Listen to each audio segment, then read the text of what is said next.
Persia that was sweet.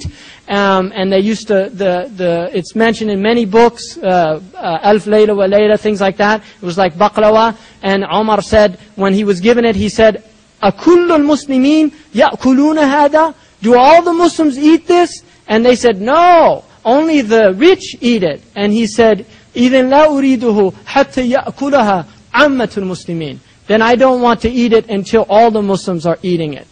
And so, really part of shafaqah to this ummah is recognizing there's a lot of our Muslim brothers and sisters that don't eat very well. And so we should be really thinking about the weight that we're gaining. It's bad for you, first of all, that any physician will tell you that.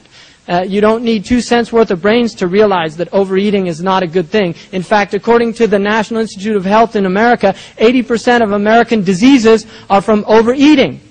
And the other thing is exercise. The Prophet ﷺ exercised. We know that. He actually exercised. And he said that your body has a right. And they used to walk everywhere. And we know that the Prophet ﷺ had a flat stomach, and he died with a flat stomach according to a hadith. And he didn't like fat stomachs. And he used to say to people, هذا كان خيرا لو كان في غيرك.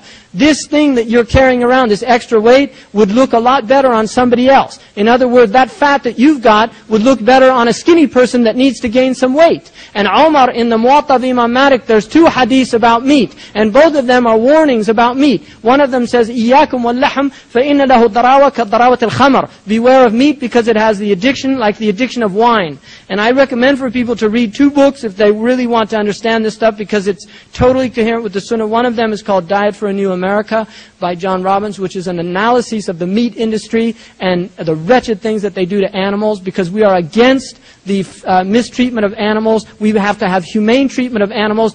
Part of the ihsan of killing an animal is that you sharpen the knife, that you don't sharpen it in front of the animal, that you give the animal water before you actually sacrifice it, that you don't drag it to where you're going to sacrifice it, you lead it gently, that you don't show it the knife until the last minute when you pull it out quickly. I mean, those are all part of our sunnah that you'll find in the books of fiqh. And now if you go look how they treat animals, it's wretched. And you're eating, that meat that you're eating has part of that reality invested in it. Really. Part of the torture that goes into all those animals, that's part of what people are eating. All that fear and that adrenaline that those animals release constantly into their flesh. That's part of what the people are eating. And that's why everybody's in this state of fear and anxiety.